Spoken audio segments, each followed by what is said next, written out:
रात के 2:30 बज रहे थे। आज स्टॉप पर वो अकेला ही था। वो कुछ घबराया हुआ लग रहा था। बहुत सारे ख्याल उसके दिमाग में चल रहे थे। एक रात पहले ही उसके दोस्त रमेश की मौत हो चुकी थी, लेकिन सुधीर को इस बात पर यकीन नहीं हो रहा था।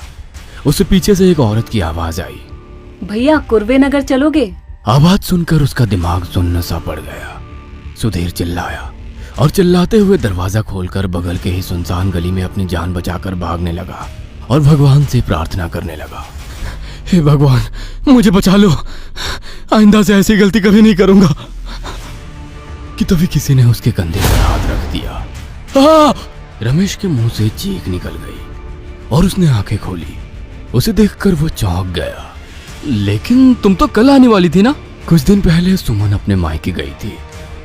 उसके साथ ही उसे कल रात बीती बातें याद आने लगी। जब वो स्टॉप पे अपनी टैक्सी में बैठा था तभी उसे रमेश का कॉल आया।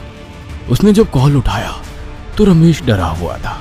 भाई मुझे बचा ले, वो वापस आ गई है।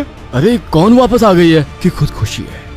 लेकिन सुधीर अकेला जानता था कि वो खुदकुशी नहीं है, किसी ने उसकी जान ली है। लेकिन वो फिर से उसके ऊपर झपटी। तभी उसने अपने हाथ में पकड़ा कुकर बहुत ताकत से उसके सर में मारा। वो उठकर उसके पास चला गया और उसके रोंगटे खड़े हो गए, क्योंकि वो उसकी बीवी सुमन थी।